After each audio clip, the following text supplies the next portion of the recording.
হায় রে ফাতেমা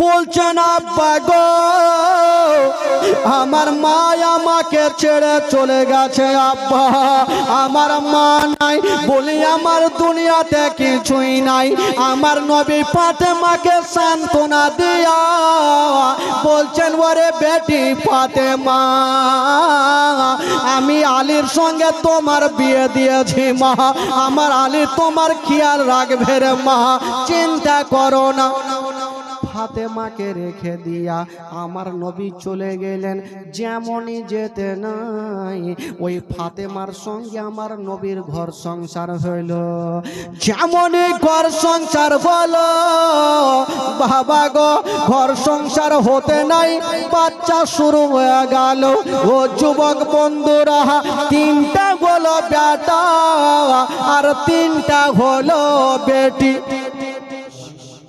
15.5 বছর আর কোন কিতাবে লিখছেন 16 বছর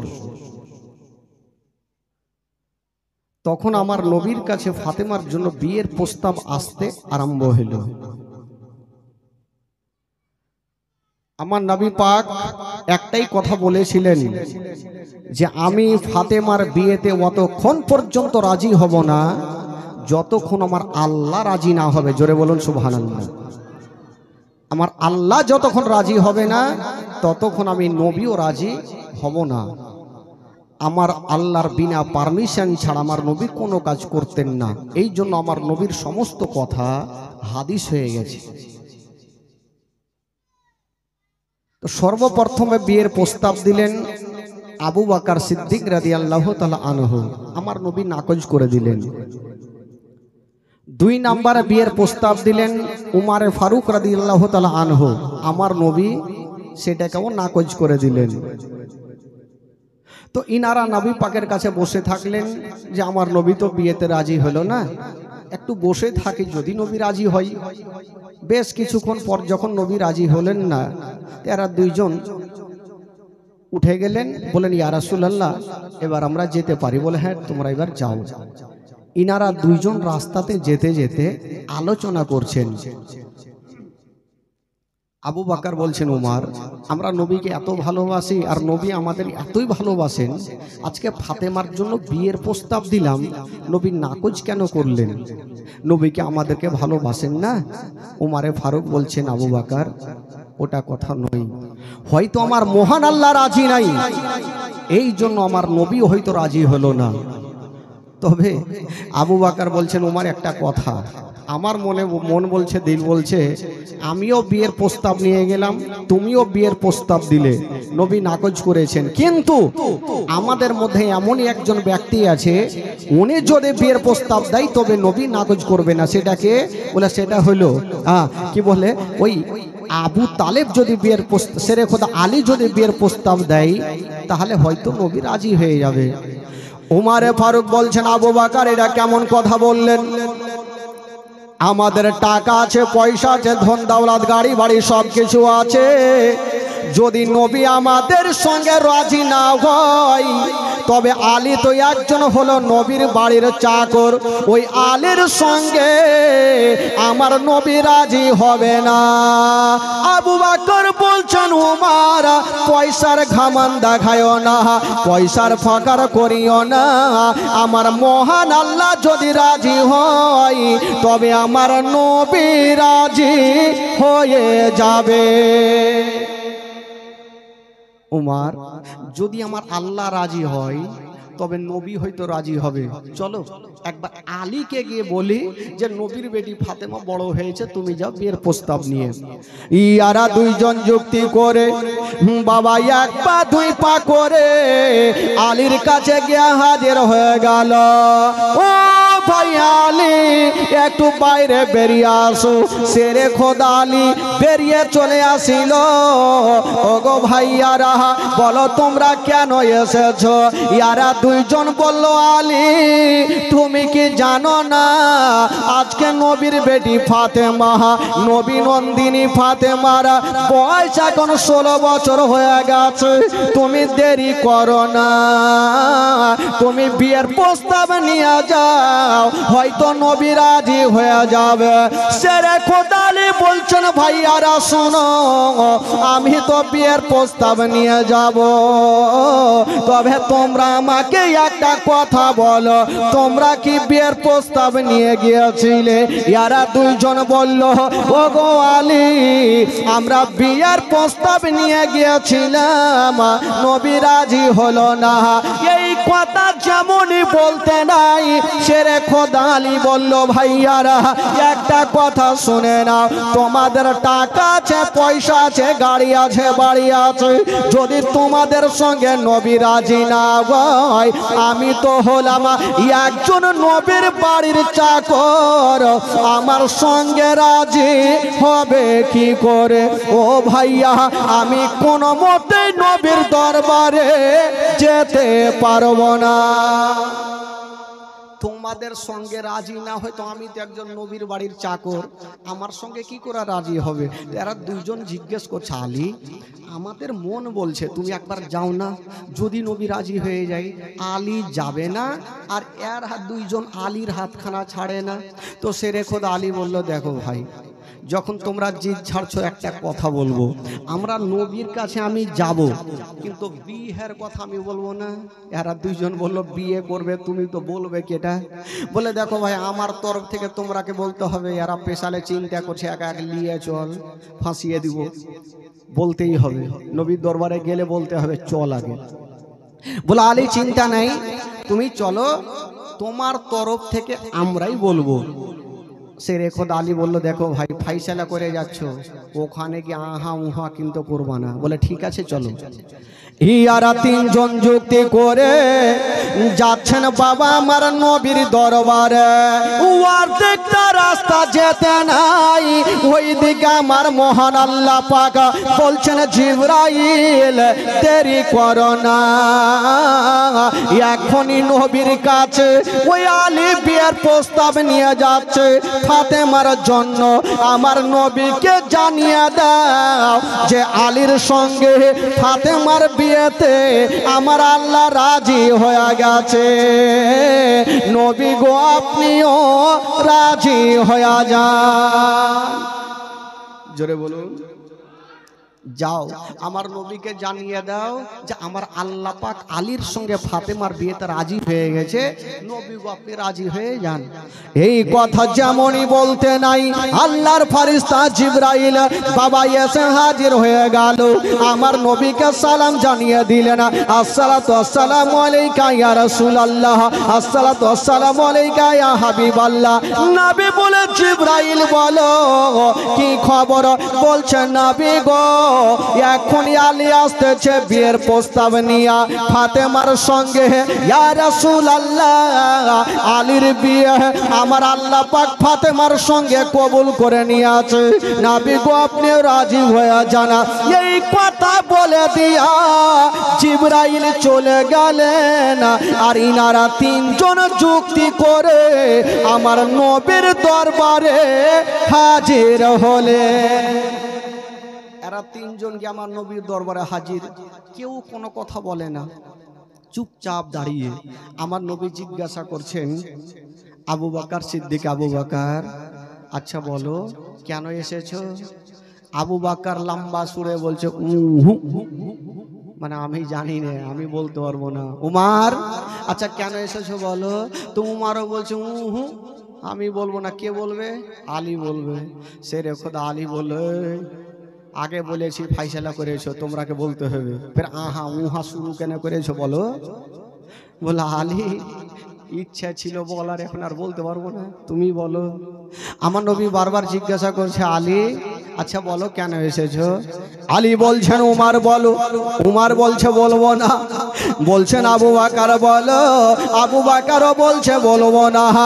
আলী চিন্তা করছেন আল্লাহ আমি কেমন করে বলবো ইয়া রাসূলুল্লাহ আপনার বেটির জন্য আমি বিয়ের প্রস্তাব নিয়ে এসেছি এই কথা আমি বলতে পারবো না কারণ আমি একজন নবীর বাড়ির চাকর একজন নবীর বাড়ির গোলাম এই গোলাম হয়ে আমি বিয়ের কথা বলতে পারবো না আমার নবী বলছেন আলী একটা কথা বলো আমি আবু বকরের কাছে শুনবো না আমি উমরের কাছে শুনবো না আমি তোমার জবান থেকে শুনতে চাই আচ্ছা বলো তুমি কেন এসেছো আলী আমি আবু বকরের কাছে শুনবো না আর উমরের কাছে শুনবো না তোমার মুখ থেকে শুনবো তুমি কেন এসেছো আলী চিন্তা করছি তো ফেঁসে গেলাম এখন না বললে তো চলবে না আর নবী যেখানে জিজ্ঞাসা করেছে আমাকে বলতেই হবে তা আলী একদম শক্ত করে দাঁড়িয়েছে আর ভাবছে বইলেই দিক যা হবে দেখা যাবে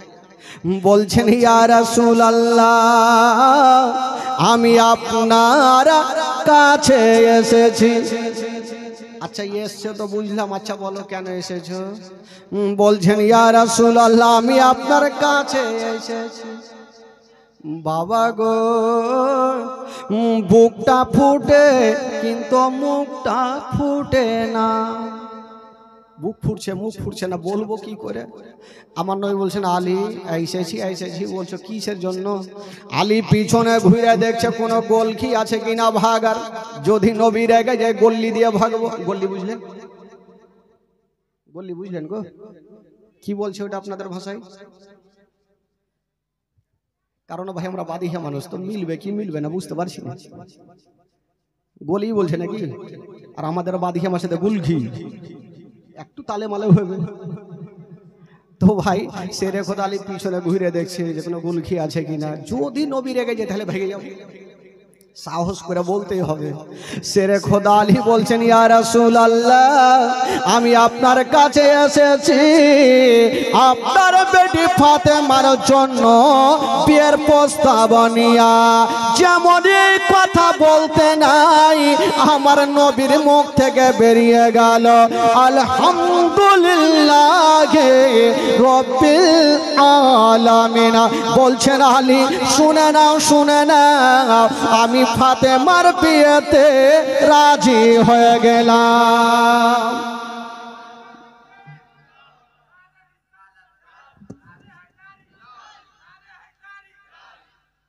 রাজি তো হয়ে গেল শেরে খোদা আলী বড়কা নিঃশ্বাস নিয়ে এসে জান তো বাঁচলো ভাবলাম যে নবীর তো রাজি হবে না তো শেরে খোদা আলী যে কেন এসেছিলেন আমার নবী তো আগেই জানতেন কিন্তু আমার নবী জানা সত্ত্বেও ভাবলো যে আমি আলীর জবান থেকে শুনবো কথাটা তার জন্য বারবার করে জিজ্ঞাসা করলেন তো শেরে খোদা আলী এই তো চিন্তা ভাবনাতে কি বলে করতে করতে বলে ফেললেন আমার নবী রাজি হইল তো আমার নবী জিজ্ঞাসা করছেন আলী আমার ফাতেমার সঙ্গে তোমার বিয়ে দেব আচ্ছা বলো তোমার কাছে কিছু আছে শেরে খোদা আলী জবাব দিয়েছিলেন কি বলছেন ইয়া রাসূলুল্লাহ ইয়া হাবিবাল্লাহ নবী গো আমার কাছে এমন জিনিস আছে নবী গো অন্য জনের কাছে পাওয়া যাবে না কি এমন আছে তোমার কাছে বলো যে অন্য জনের কাছে নাই বলছেন ইয়া রাসূলুল্লাহ আমার কাছে দয়ার নবী মুস্তাফা আছে আমার কাছে আমেনার কলেজার টুকরা আছে আমার কাছে আব্দুল্লাহর নয়ন তারা আছে আমার নবী বলছেন আলী আমি তো আছি আর কি তোমার কাছে কিছু আছে শেরে খোদা আলী বলেছিলেন নবী গো যার কাছে শ্রেষ্ঠমানের নবী আছে তার জন্য জান্নাত জাহান্নামের দরকার পড়বে না যার কাছে নবী আছে তার দুনিয়ার কোনো দরকার নেই তো আমার নবী বলছেন আলী আমি তো আছি তোমার কাছে আর কিছু আছে বিক্রি করার কিছু আছে শেরে খোদা আলী বলছেন ইয়া রাসূলুল্লাহ আমার কাছে টাকা নাই পয়সা নাই আমার কাছে একটা ঢাল আছে যেটা লড়াই করি যুদ্ধের ময়দানে আমার নবী বলছেন আলী যাও ওই ঢালখানাকে তুমি বিক্রি করে আসো বাবা গো মোহরানা দিতে হবে শেরে খোদা আলী ওই ঢালটাকে নিয়ে যেন বাবা বাজারে দাঁড়িয়ে গেছে না তো যুব যুবক বন্ধুরা যেমনই দাঁড়িয়েছেন বাবা, ওই ঢালটা অন্যজন কিনল না। একজন সাহাবী যার নাম হলো উসমানে গানি, উনি গিয়ে হাজির হয়ে গেল। আচ্ছা আলী বলো, তোমার ঢালটার দাম কত হবে? আলী, আচ্ছা বলো, তুমি যে ঢালটা বিক্রি করতে ওটার দাম কত? তো সেরে খোদা আলী বলল 400 মিসকাল। ঠিক আছে, তোমার ঢালটা দিয়ে দাও আর টাকা তুমি নিয়ে এলাও। তো ঢালটা নিল আর টাকা দিয়ে দিল। সেরে খোদা ওই টাকা নিয়ে যাচ্ছেন। বেরাদার, উমার কি বলে উসমানে গানি, উনি পিছন থেকে ডাক দিচ্ছেন, আলী একটু দাঁড়াও। দাঁড়ালো, বলছেন আলী তুমি আমাকে ঢাল দিয়েছো? বলে হ্যাঁ। টাকা তুমি পেয়েছো? বললো পেয়েছি। বলছেন আলী আচ্ছা বলো, তুমি টাকা পেয়েছো, টাকার মালিক তুমি, আমি ঢাল পেয়েছি, ঢালের মালিক আলী। আমি যদি ঢালখানা ভেঙে দিই তোমার কি কিছু বলার আছে? সেরে খোদা আলী বলছেন না, আপনি টাকা দিয়ে ঢাল কিনেছেন, আপনি ফেলে দেন, আপনি ভেঙে দেন, আপনার ব্যাপার। তখন বলেছিল ও আলী শুনো, এই ঢালের মালিক আমি, তবে একটা কথা শোনো, এই ঢালখানা আমার হাতে মানাই না, এই ঢালখানা আবার তোমাকে আমি ফেরত দিলাম। বিনা টাকাতে ব্যবসা হয়ে গেল, টাকাও হইল আর ঢালও ঘুরিয়ে ফেল, আর ওই টাকা নিয়ে আমার নবীর দরবারে হাজির হইল। আমার নবী মোস্তাফা বললেন বেলাল যাও, এখান থেকে কিছু টাকা নিয়ে যাও আর কিছু খুরমা খেজুর কিনে নিয়ে আসো। যুবক বন্ধুরা, ওই বেলালে হাবশি সেখান থেকে টাকা নিয়ে গেল আর কিছু খুরমা খেজুর নিয়ে চলে আসিল। আর যেমনই নিয়ে আসা গেল বন্ধুরা, সঙ্গে সঙ্গে ওই সেরে খোদা আলীর সঙ্গে ফাতেমার বিয়ে সম্পূর্ণ হয়ে গেল। যেমনই বিয়ে হলো বন্ধুরা, ও যুবক বন্ধুরা, ফাতেমার বিয়ে আলীর সঙ্গে হয়ে গেল। ওরে যুবকেরা, একটা কথা বলে দি, বিয়ে তো হলো বাবা, তবে মানধন কি কিছু দিয়েছিল? আজকাল বিয়ে হলে কিছু হোক চাই হোক না হোক, একটা পালসার গাড়ি লাগবে, হোক মোটর সাইকেল, হিরো হোন্ডা, যে কোনো একটা জিনিস লাগবে। তো আমার নবী যে ফাতেমার সঙ্গে বিয়ে দিলেন আলীর, তো আলীকে কি কিছু দিয়েছিল? হ্যাঁ, কি বলে কিছু দিয়েছিল বাবা গো? হ্যাঁ দিয়েছিল, তবে গাড়ি না, বাড়ি না। কি দিয়েছিল? খেজুরের পাতাকে আমার নবী নিজের হাতে একটা একটা করে সেলাই করে একখানা জায়নামাজ তৈরি করেছিলেন। জোরে বলুন সুবহানাল্লাহ। আর ওই জায়নামাজ খানা দিয়েছিলেন, দুটা মাটির বার্তান দিয়েছিলেন, যেটাতে অজু করে। এখন তো হয়তো লোটা হয়ে গেছে, তখন তো মাটির বার্তান ছিল। ওই মাটির বার্তান দুটা দিয়েছিলেন। দুটা একখানা গদি দিয়েছিলেন, সেটা গদি তুলার না, খেজুরের পাতাকে টুকরো টুকরো করে সেটাকে গদি বানিয়েছিলেন। একখানা বাঁশের খাটলা দিয়েছিলেন। এই সমস্ত ঘটনা বেটিকে দিয়েছিলেন। আর আজকাল তো এগুলো তো দূরের কথা, জায়নামাজ তো দূরের কথা। বাপ শিখিয়ে বেড়েছে, যারে বেটি যাবি যা, তবে তোর বাড়িতে সর্বপ্রথম একটা 80 নম্বরের এলইডি পৌঁছে যাবে। জামাই বেটি দেখবে, আনন্দ থাকবে। মাগো, বেটিকে দিবেন খালা, সুন্দর জায়নামাজ দিবেন, তাহলে দেখবেন মা যেই বেটিকে শিক্ষা দিবে সে বেটি শিক্ষা পাবে। ভাই বেরাদার বন্ধুগণ, ফাতেমার সঙ্গে আলীর তো বিয়ে সম্পূর্ণ হইল। আজকাল যখন কাউরি বিয়ে হয় তখন কত বরযাত্রীর লোকজন এসে হাজির হয়ে যায়। ফাতেমাকে নিয়ে যাবে কোথায়? সেরে খোদা আলী ঘরের কোণাতে বসে বসে কাঁদছেন বাবা, ডুগরে ডুগরে কাঁদছেন। কেন? সেরে খোদা আলী ভাবছেন, আল্লাহ জানি না, নবীর বেটি ফাতেমার সঙ্গে আমার বিয়ে হলো, আজকে আমি ফাতেমাকে নিয়ে যাব কোনখানে? আমার আল্লাহ বাড়ি নাই, ঘর নাই।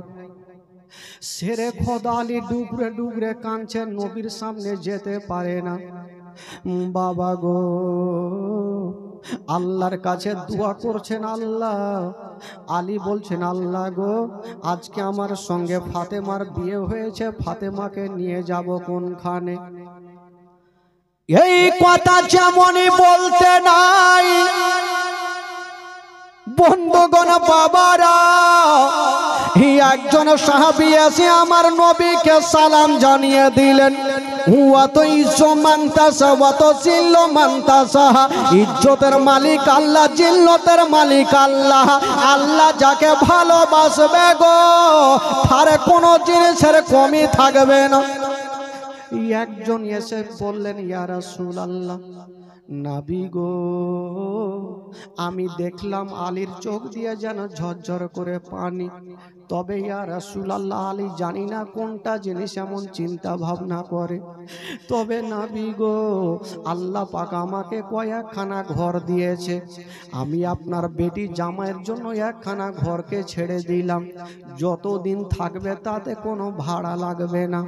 এই কথা বলতে নাই আমার নবী রাজি হয়ে গেল। শেরে খোদা আলীকে বললেন, আলী তুমি কেঁদো না, তোমার জন্য ঘরের ব্যবস্থা হয়ে গেছে। ও যুবক বন্ধুরা, যেমনই ঘরের ব্যবস্থা হয়ে গেছে, বাবা গো শেরে খোদা আলীর যেমনই ব্যবস্থা হয়ে গেছে, বাড়ি থেকে বের হতে নাই। ওই দিকে আমার নবী মুস্তাফা বেটি ফাতেমাকে বিদায় দিচ্ছেন। বাবা, আজকাল যখন বেটিরা নিজের বাবা মায়ের বাড়ি থেকে স্বামীর ঘরে যায় গো, বাপের গলাতে লেগে বেটি টুকরে টুকরে কাঁদতে থাকে, মায়ের গলাতে লেগে বেটি টুকরে টুকরে কাঁদতে থাকে, ভাইয়ের গলাতে লেগে বহিন টুকরে টুকরে কাঁদতে থাকে। ও যুবক বন্ধুরা, ফাতেমা তু জাহরা ঘরের কোণাতে বসে বসে কাঁদে। আমার নবী বলছেন, মা তুমি কি এটা ভাবছো মা, তোমার সঙ্গে একটা আলীর গরিবের বিয়ে দিয়েছি মা, তার জন্য কি তুমি কাঁদছো? ফাতেমার কলেজা খানা পেতে গেল। ইয়া রাসূলুল্লাহ, আমি সেটার জন্য কাঁদি না, তবে কেন কাঁদছো মা? বলছেন, ইয়া রাসূলুল্লাহ, আজকে আমি শ্বশুর বাড়ি যাচ্ছি। ইয়া রাসূলুল্লাহ, আজকে যদি আমার মা থাকতো তবে মায়ের বুকখানে লেগে যেত। ইয়া রাসূলুল্লাহ, আমার মা নাই, যার মা নাই তার দুনিয়াটা অন্ধকার। বাবা, মা এমনই জিনিস, মা বেটিদের বুকখানে লাগিয়ে সান্ত্বনা দিয়ে বিদায় দেয়। ফাতেমা নবী নন্দিনী ফাতেমা ডুগরে ডুগরে কান্দে। 7 বছর যখন বয়স ছিল, মা খাদিজাতুল কুবরা দুনিয়াটা ছেড়ে চলে গিয়েছিলেন। ওই ফাতেমা মার কথা মনে পড়ে গেছে, ডুগরে ডুগরে কান্দে। আমার নবী বলছেন, ফাতেমা তুমি চোখের পানি ফেলিও না মা, কান্দিও না রে মা, কান্দিও না, আমি সব সহ্য করিব মা, তোমার চোখের পানি সহ্য করব না। ও গো মা, ওই দিন ফাতেমা মায়ের জন্য ডুগরে ডুগরে কেঁদেছিলেন। বাবা, আমার নবী বলেছিলেন, ফাতেমা তুমি চিন্তা করো না মা, আলীকে তুমি গরিব মনে করিও না, ওই আলীর সঙ্গে তোমার বিয়ে দিয়েছি মা, ওই আলীর সঙ্গে কাউরি তুলনা করা যাবে না রে মা। বাবা গো, বাপ বেটিকে বিদায় দিচ্ছেন, যেমনই ফাতেমাকে বিদায় দিলেন। বাবা, ও যুবক বন্ধুরা, হায়রে মা ফাতেমা যেমনই নিজের বাড়ি থেকে বেরিয়ে গেল, ওই শেরে খোদা আলীর বাড়িতে পৌঁছে গেছেন, স্বামীর বাড়িতে পৌঁছে গেছেন। বাবা, কেতাবের মধ্যে লিখছেন, কেউ বলেছে রাত্রের সময়, কেউ বলেছে ভোরের সময়।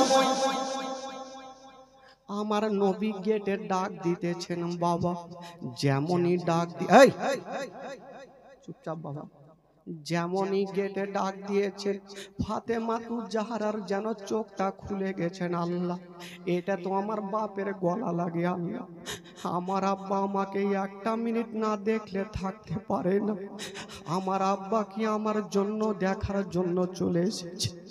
সঙ্গে সঙ্গে মা ফাতেমা উঠে গেলেন, আর দরওয়াজা যেমনই খুলেছেন বাবা, আমার নবীর ওপরে নজর পড়ে গেল। দেখছেন আমার নবী দাঁড়িয়ে আছেন আর চোখ দিয়ে ঝরঝর করে পানি। ফাতেমা বলছেন, আব্বা আমি জানি আপনি আমাকে না দেখলে থাকতে পারেন না, আপনি আমাকে না দেখলে আপনার দিনটা কাটে না। বলছেন, মা আমি যে তোমার কাছে এসেছি মা, একটু আমাকে ঘরে নিয়ে চলো। যেমনই বন্ধুরা হাইরে নবী নন্দিনী আমার নবীকে নিয়ে ঘরে গেলেন বাবা। আমার নবী মুস্তাফা বলছেন, মা ওরে বেটি ফাতেমা দেরি করো না মা, আমাকে এক লোটা পানি দিয়া দাও মা। ফাতেমা গেল এক লোটা পানি এনে আমার নবীকে দিল। ওই নবী মুস্তাফা পানিতে একটা দম করে দিয়ে একটা ফুঁক মেরে দিয়া আঙ্গুলে পানি নিয়ে ফাতেমার চেহারাতে ছিটা মারলেন। আলীকে ডাকা হইল, আলীর চেহারাতে ছিটা মারলেন। যেমনই পানির ছিটা মেরেছেন বাবা, আমার নবী বলছেন, মা এবার আমি চললাম রে মা। যেমনই বাপে এই কথা বলতে নাই, ফাতেমা হাউমাউ করে কাঁদতে আরম্ভ করলেন। আমার নবী বলছেন, বেটি ফাতেমা তুমি কাঁদলে কেন মা? বলছেন, আব্বা গো আপনি যাচ্ছেন তার জন্য আমি কাঁদি না আব্বা গো, আমি এই জন্য কাঁদলাম আব্বা, আজকে যদি আমার মা আমার কাছে আসতো আব্বা, আমাকে বেটি বলে বুক কানে লাগাইয়া আমার মা আমার কাছে দুটা রাত থাকতো, মা বেটিতে কত গল্প করতাম, আমার দুঃখটা মিটে যেত। আমার নবী ফাতেমার চোখের পানি মুছে দিয়ে বলছেন, মা রে কান্দিও না মা, তোমার মায়ের সময় হয়ে গেছে, চলে গেছে মা, তোমারও সময় হবে, তুমিও চলে যাবে মা। হাইরে নবী নন্দিনী ফাতেমা বাপের হাত কানা ধরে কান্দে না পা, আমি ছোট কালে আমি নিজের মাকে হারিয়ে দিয়ে যাব, আমি মায়ের ভালোবাসা পেলাম না, আর যা মা দুনিয়াতে নাই গো তার দুনিয়াটা অন্ধকার। আমার নবী বলেছিলেন, ফাতেমা তুমি চোখের পানি ফেলিও না মা, ফাতেমা তুমি কান্দিও না মা, আমি তোমাকে রেখে গেলাম, তবে আলী তোমার খেয়াল রাখবে মা। ফাতেমা বলছেন, আব্বা গো সেটা তো বুঝলাম, তবে আব্বা আপনি একটা রাত আমার বাড়িতে থাকেন। বাপ বেটিতে কথা চলছে, শেরে খোদা আলী চলে আসলেন, ইয়া রাসূলুল্লাহ আপনি আমার বাড়িতে থাকেন।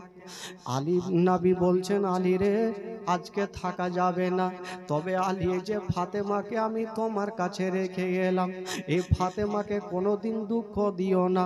শেরে খোদা আলীকে এই কথা বলার পর ফাতেমাকে বলছেন, মা এই যে তোমার স্বামী তোমার মাথার তাজ থাকলো মা, কোনোদিন একটা বড় কথাও বলিও না, কোনোদিন একটা কি বলে ধিক্কার মেরে কথা বলিও না। বাবা গো আমার নবী চলে যাচ্ছেন বাড়ি থেকে বের হয়ে, ফাতেমা পিছন থেকে দেখছেন আর কাঁদছেন। বাবা আমার নবী মুস্তাফা আবার ঘুরে গিয়া ফাতেমার চোখের পানি মুছে দিয়ে বলছেন, মা তুমি কান্দিও না, মা রে দুনিয়াতে কেউ থাকেনি কেউ থাকবে না, এই জন্য তো কবি লিখেছেন বাবা, ডাইনে মাটি ডাইনে মা ডানে বামে মাটি আমার মাটির বেছানা, ডানে বামে মাটি আমার মাটির বেছানা, আমি চলে যাব আমায় তোমরা ভইলা যাইও না, আমি চলে যাব আমায় তোমরা ভইলা যাইও না, ডাইনে বামে মাটি আমার মাটির বেছানা, ডাইনে বামে মাটি আমার মাটির বেছানা। টাকা পয়সা বাড়ি গাড়ি যাহা করেছে সব কিছু ফেলাইয়া আমি একা যাইতেছি। টাকা পয়সা বাড়ি গাড়ি যাহা করেছে সব কিছু ফেলাইয়া আমি একা যাইতেছি। হাই হাই এত নিষ্ঠুর হবে মানুষ আগে বোঝে নাই। হাই হাই এত নিষ্ঠুর হবে মানুষ আগে বোঝে নাই। ডাইনে বামে মাটি আমার মাটির বিছানা, ডাইনে বামে মাটি আমার মাটির বিছানা। আমি চলে যাব আমায় তোমরা ভুলা যাও না। ডাইনে বামে মাটি আমার মাটির বিছানা। ঘরের বেবে ছেলে মেয়ে আছে যাহারা জন্মের মতো বিদায় করে দিবেন তাহারা। ঘরের বেবে ছেলে মেয়ে আছে যাহারা জন্মের মতো বিদায় করে দিবেন তাহারা। হাই হাই এই জগতে আমার আপন আর তো কেন নাই। হাই হাই এই জগতে আমার আপন আর তো কেন নাই। ডাইনে বামে মাটি আমার মাটির বিছানা, ডাইনে বামে মাটি আমার মাটির বিছানা। আমি চলে যাব আমায় তোমরা ভুলা যাও না। ডাইনে বামে মাটি আমার মাটির বিছানা। হায় রে ফাতেমা বলছেন আব্বা গো আমার মা আমাকে ছেড়ে চলে গেছে। আব্বা আমার মা নাই বলি আমার দুনিয়াতে কিছুই নাই। আমার নবী ফাতেমাকে সান্ত্বনা দিয়া বলছেন ওরে বেটি ফাতেমা আমি আলীর সঙ্গে তোমার বিয়ে দিয়েছি মা। আমার আলী তোমার খেয়াল রাখবে রে মা, চিন্তা করো না। ফাতেমাকে রেখে দিয়া আমার নবী চলে গেলেন। যেমনই যেতে নাই ওই ফাতেমার সঙ্গে আমার নবীর ঘর সংসার হইল। যেমনই ঘর সংসার হলো বাবা গো ঘর সংসার হতে নাই বাচ্চা শুরু হয়ে গেল। ও যুবক বন্ধুরা তিনটা হলো বেটা আর তিনটা হলো বেটি। তিনটা আর তিনটা কটা হলো ভাই জোরে বলুন? ছটা। তিনটা হলো বেটা আর তিনটা হলো বেটি। বেটাগুলোর নাম কি? ইমামে হাসান, ইমামে হুসাইন আর ইমামে মোহসিন। বেটিগুলোর নাম হলো জাইনাব, কুলসুম আর রোকাইয়া। বাবা গো তিনটা বেটা তিনটা বেটি। তবে বাচ্চাকালে ইমামে মোহসিন আর রোকাইয়া ইনারা দুজন ইন্তিকাল করলেন। সকলে বলুন ইন্না লিল্লাহি ওয়া ইন্না ইলাইহি রাজিউন। তবে ছটা থেকে দুটা বাদ হলো, থাকলো কয়টা? এই চারটাকে নিয়ে জীবনীটা শুরু হচ্ছে বাবা। এ বেরাদার বন্ধুগণ বাবাজি ইমাম হাসান হুসাইন দুনিয়াতে চলে আসলেন বাবা।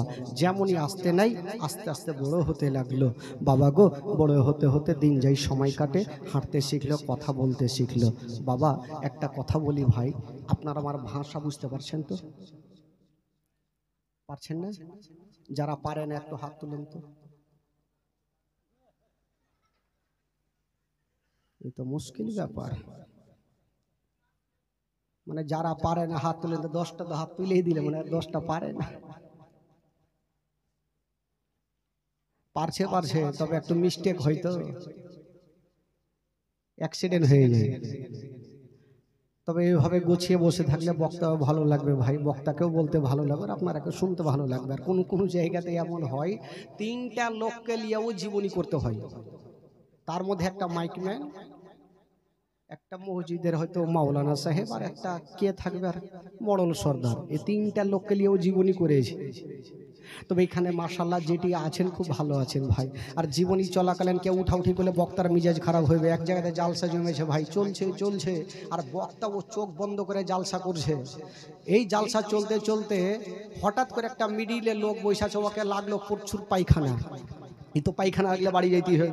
ই বাবা মাথা তুলছে, বক্তা খালি চোখটা খুলেছে, ওর নজর পড়ে গেছে, মিজাজ খারাপ হয়ে গেছে, বলছে ই বক্তার ভয়ে ই ভাই সব কিছু থামা যাবে, পায়খানা থামা খুব কঠিন। বক্তার ভয় তো থামলো, আবার 10 মিনিট পর আবার মাথা তুলছে, আবার বক্তা বলছে আবার বসে গেছে। এর আগের মাথায় বললো বাপরে বাড়িতে ঘুমাইতাম ভালো ছিল, কোন মাওলানার জালসা শুনতে আসলাম, এই পায়খানায় বন্ধ করে দিল। হঠাৎ করে কারেন্টটা কিন্তু চলে গেছে, গোটা স্টেজ অন্ধকার। ই ভাগলো, এই ফাঁকে ভেগে যেতে এ উইঠা ভাই চলে এসে সাইডে, চতুর্দিকে লোক আছে, কোনখানে যাবে। একখানা 8 নম্বরের জুতা পড়েছিল, এই জুতাতে কাম সেরে দিয়ে যে মিডিলে বসে গেছে। বলছে মাওলানা সাহেব আজকে সারা রাত জালসা করলে এই বান্দা ভাগবে না। ভাগবে কেন, ও তো ট্যাঙ্কি খালি করলে। আর আসলে ওই জুতাটা সাধারণ লোকের ছিল না, যে মাওলানা জালসা করছিল ওয়ারি জুতা। মাওলানা সাহেব জালসা শেষ করে রুমে যাবে, যেমন স্টেজ থেকে নেমে পা ভরেছে তো খাচাং করে উঠে শীত উঠে থেকে আইলো রে ভাই। তো ওই রকম লাগে ভাই, যদি কাউরি লাগে তাহলে উঠবেন, এমনিতে উঠবেন না। আমার সামনে খাস করে উঠবেন না, উঠলে ও চুপচাপ শুইতে শুইতে চলে যাবে। থাকবেন ভাই, বসে থাকবেন। আসুন একবার জোরে সোরে দুরূদ পাক পড়ুন। আল্লাহুম্মা সাল্লি আলা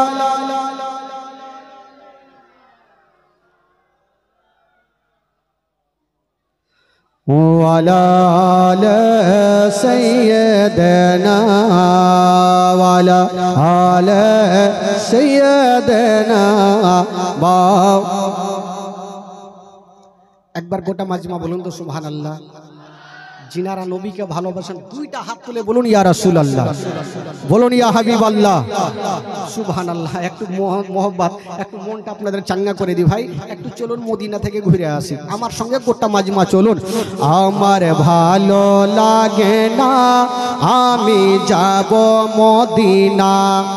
आमार संगे गोटा মাজমা पढ़ुन। যদিও ভাই পড়াতে গুনাহ হয় আমাকে দেবেন, আর নেকি যদি হয় আপনারা ভাগযোগ করে আত্মনি করে বেটে নিয়েন। আমার সঙ্গে পড়েন। আমার ভালো লাগে না আমি যাব মদিনা। আমার ভালো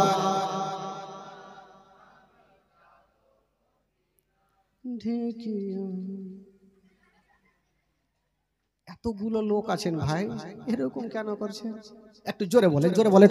আমার ভালো লাগে না আমি যাব মদিনা। আমার ভালো।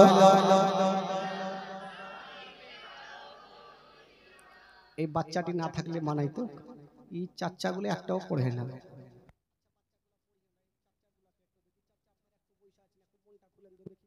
খুলে জোরে পড়েন। আমার ভালো লাগে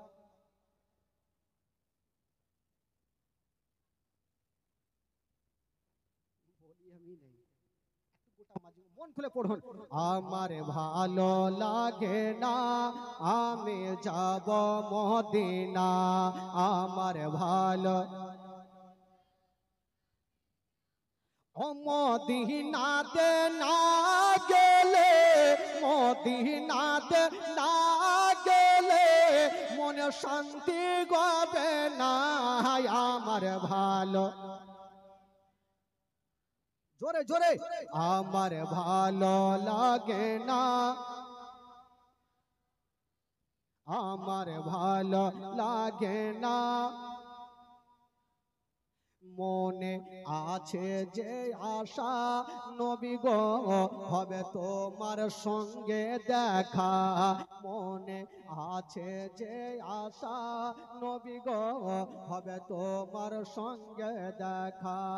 ওগো পাখির মতো থাকে তো ডানা, পাখির মতো থাকে তো ডানা, উড়ে যাব মদিনায়। আমার ভালো লাগে না,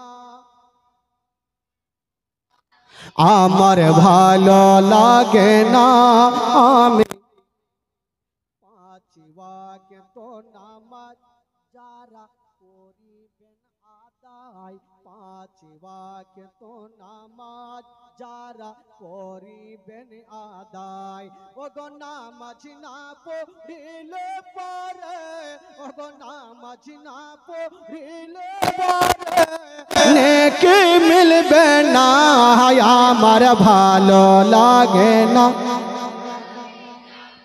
জোরে জোরে আমার ভালো ও মদিনাতে না গেলে মনে শান্তি হবে না, আমার ভালো লাগে না।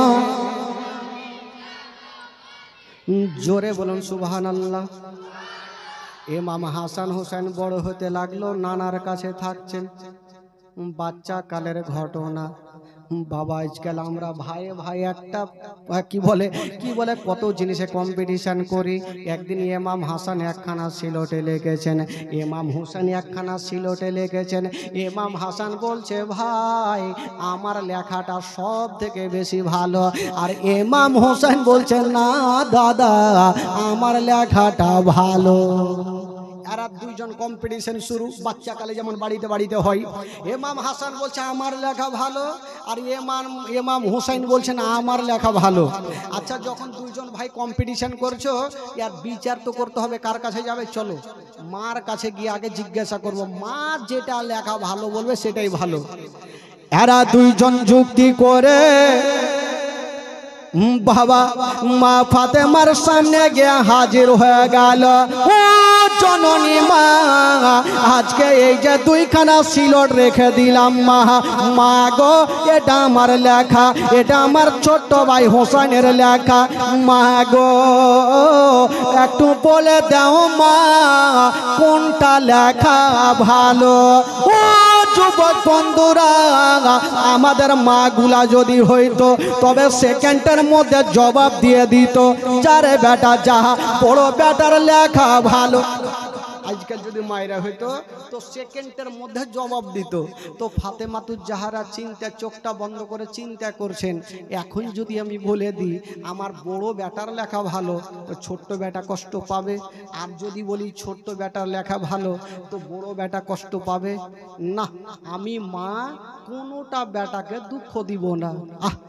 বেরাদার বন্ধুগণ, বাবা ফাতেমা ভাবছেন আল্লাহ এখন যদি আমি বলে দিই ইমাম হাসানের লেখা ভালো তবে ইমাম হোসেন কষ্ট পাবে, আর যদি বলে দিই ইমাম হোসেনের লেখা ভালো তবে ইমাম হাসান কষ্ট পাবে। আল্লাহ আমি কোনটা লেখা ভালো বলবো? ও নবী নন্দিনী ফাতেমা বলছেন বেটারে তোমরা যেই প্রশ্ন করেছ বেটা ইয়ার উত্তর আমি দিতে পারবো না। মাগো এত নরমাল প্রশ্নের উত্তর তুমি দিতে পারবে না, কারণটা কি? তাহলে কোথায় উত্তর পাবো? বলছেন যারে বেটা যাও এই প্রশ্নের উত্তর যদি চাও তবে তোমার বাবা আলীর দরবারে চলে যাও। এরা দুইজন ভাই গুটি গুটি পায় দৌড়াতে দৌড়াতে বাপের সামনে গিয়ে সিলট রেখে দিয়েছেন। আব্বা এই যে দুইখানা সিলট বিচার করেন কোনটা লেখা ভালো। বলছে বেটারে তোমরা কি তোমার মার কাছে গিয়েছিলে? বলছে আব্বা গেলাম, মা তো বললো আমি পারবো না তাই আপনার কাছে পাঠালো।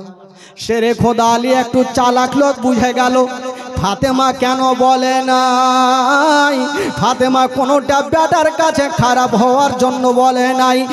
যদি এখন আমি বলে দিই ইমাম হাসানের লেখা ভালো ইমাম হোসেন কষ্ট পাবে, আর যদি বলি ছোট্ট বেটার লেখা ভালো তবে বড় বেটা কষ্ট পাবে।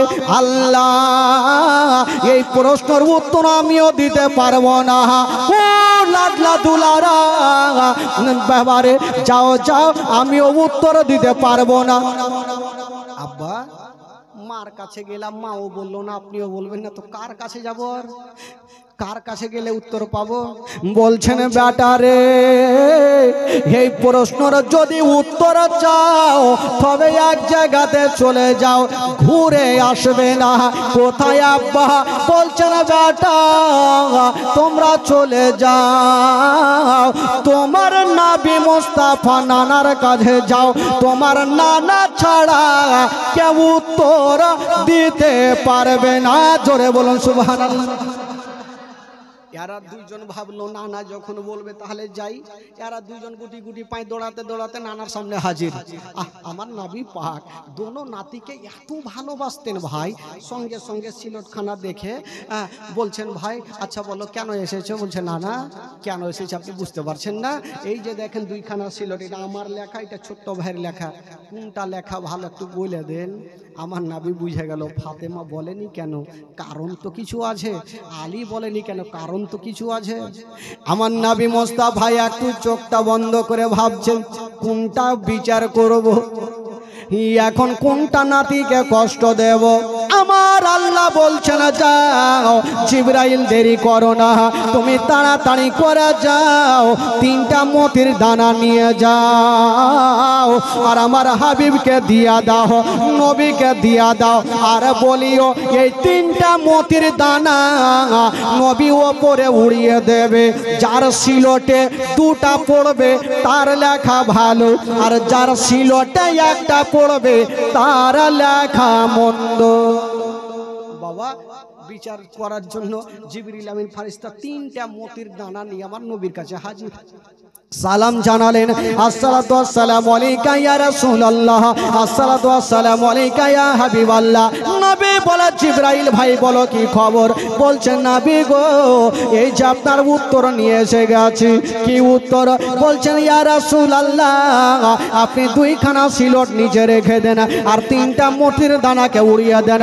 যার সিলটে দুইটা পড়বে তার লেখা ভালো, আর যার সিলটে একটা পড়বে তার লেখা ভালো নাই।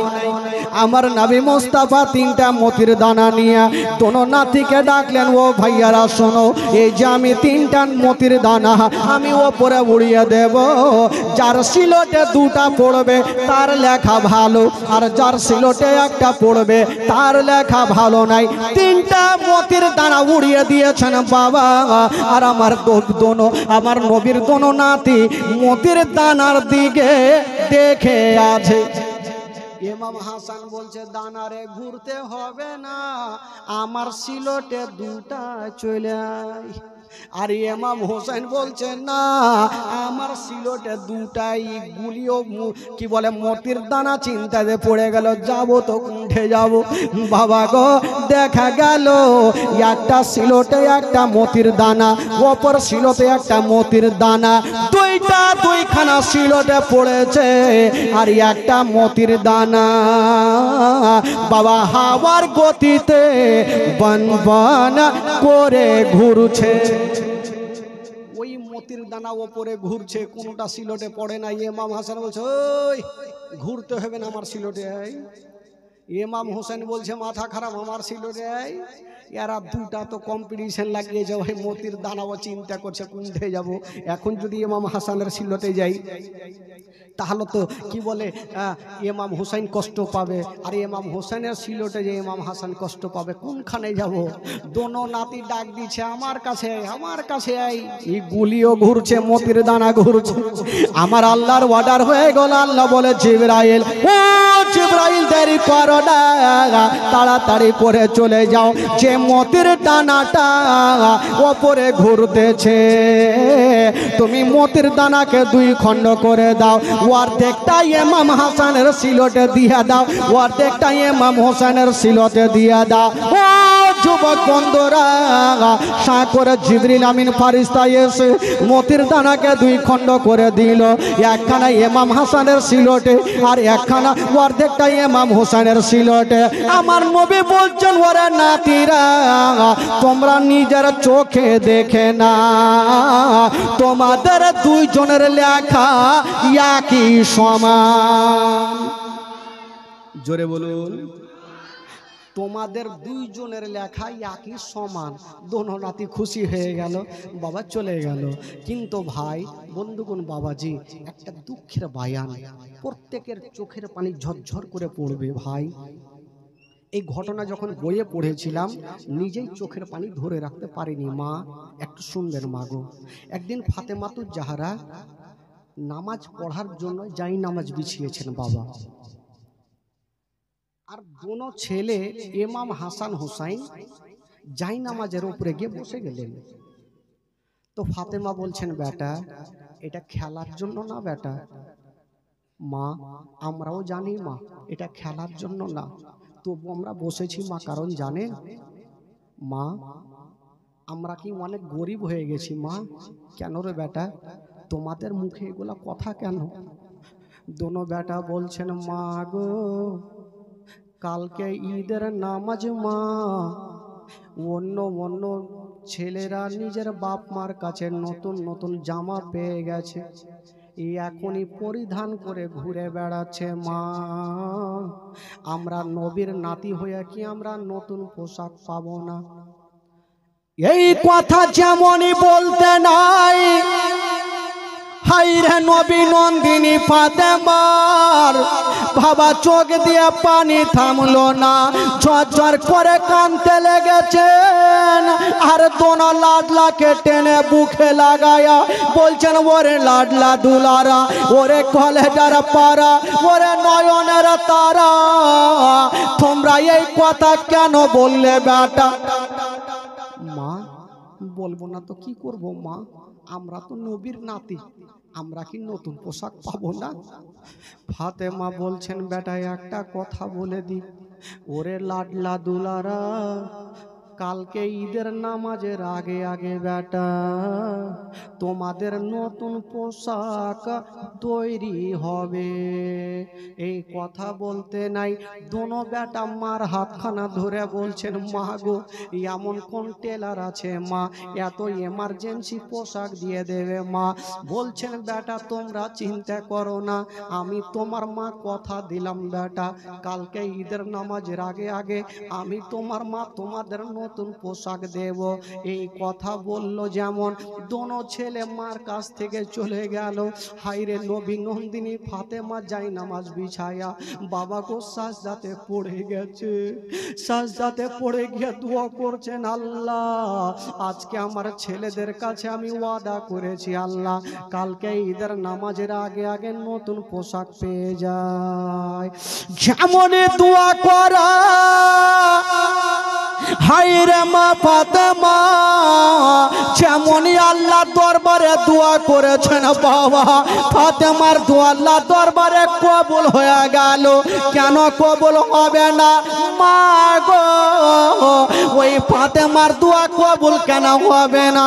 ফাতেমা যদি সন্ধ্যার সময় সিজদায় যেতেন সারা রাত খতম হয়ে যেত, একটা সাজদা খতম হতো না। সারা রাত পার হয়ে যেত, একটা সাজদা খতম হতো না।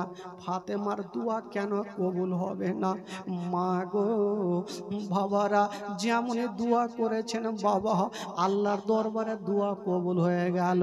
আল্লাহ বলে, জিবরিল তাড়াতাড়ি যাও, দেরি করো না, ফাতেমার চোখের পানি যেন আর না পড়ে। আল্লাহ গো কোথায় যাব? বলে তুমি জান্নাতে যাও, আর জান্নাত থেকে দুটা সাদা রঙের পোশাক নিয়ে নাও, আর আমার হাবিবের বেটি ফাতেমাকে দিয়া দাও। আল্লাহর ফেরেশতা জিবরাইল বাবা জান্নাতে গেল, আর জান্নাত থেকে দুটা সাদা রঙের পোশাক নিয়া ফাতেমার গেটে হাজির হলো। ডাক দিচ্ছেন, ফাতেমা দরওয়াজা খোলো। ফাতেমা সাজদায় পড়ে আছেন, চোখ দিয়ে টস টস করে পানি, ঝরঝর করে পানি ঝরছে। আল্লাহ তুমি পোশাকের ব্যবস্থা করে দাও। বাবা জিবরাইল পোশাক নিয়ে পুটলি বেঁধে দাঁড়িয়ে আছে।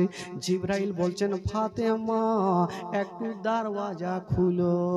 হায়রে নবী নন্দিনী ফাতেমা সাজদা থেকে মাথাটা তুলে বাবা চোখের পানি খানা মুছে দিয়া যেমনই দরওয়াজা খুলেছেন আল্লাহর ফারিস্তা জিবরাইল দাঁড়িয়ে আছেন। ফাতেমা কোনো উত্তর প্রশ্ন করলেন না। হাত থেকে পুটলি খানা নিয়ে ফাতেমা দরওয়াজা লাগিয়ে দিয়েছেন। বাবা যেমন দরওয়াজা লাগিয়েছেন মা, ফাতেমা বলছেন আল্লাহ আমি পুটলি খানা খুলে দেখি। যেমন ফাতেমা বিসমিল্লাহ বলে ওই পুটলি খানা খুলেছেন বাবা, ওই পুটলির মধ্যে বাবা অন্য কিছু ছিল না, আমার নবীর দোনো নাতির জন্য দুটা সাদা রঙের পোশাক ছিল। জোরে বলুন। দুটা সাদা রঙের পোশাক যখন ফাতেমা দেখেছেন, চোখের পানি মুছে দিয়ে বাবা গো সঙ্গে সঙ্গে শুকরানা 2 রাকাত নামাজ আদায় করলেন। আল্লাহ তুমি ছাড়া ইজ্জত বাঁচানেওয়ালা কেউ নেই। ফাতেমা কাঁদতে কাঁদতে বাবা সকাল হয়ে গেছে। বাবা গো দুটা পোশাক চেয়ারের ওপরে রেখেছেন, সাদা রঙের পোশাক। একটু মাত ধ্যান দিন বাবা, কি রং ছিল? সাদা রং। ওই সাদা রঙের পোশাক চেয়ারে রাখা আছে। ওই দিকে ঈদের নামাজের আগে আমার দয়ার নবী মুস্তাফা ভাবছেন একবার ফাতেমার বাড়িতে যাই, দেখি আমার দোনো নাতির জন্য কোনো পোশাক তৈরি করেছে কিনা। হায়রে নবী মুস্তাফা এক পা 2 পা করে ফাতেমার বাড়িতে হাজির হয়ে গেল। ওরে বেটি ফাতেমা আচ্ছা বলো মা, ঈদের নামাজ মা আমার দোনো নাতির জন্য কোন পোশাক তৈরি করেছো কিনা? ফাতেমা হাসতে হাসতে বলছেন আব্বা গো ওই যে দেখেন আব্বা দুটা সাদা রঙের পোশাক আছে, আমার নবী দেখছেন পোশাকগুলা আর বলছেন ফাতেমা এটা দুনিয়ার পোশাক নয় রে মা, মারে ওই পোশাক থেকে মা জান্নাতি খুশবু বের হয় মা, মারে ওটা হলো জান্নাতি পোশাক। বেটি ফাতেমা বলো তোমাকে কে দিয়ে গেছে মা? ফাতেমা বলছে না আমি তাকে চিনি না।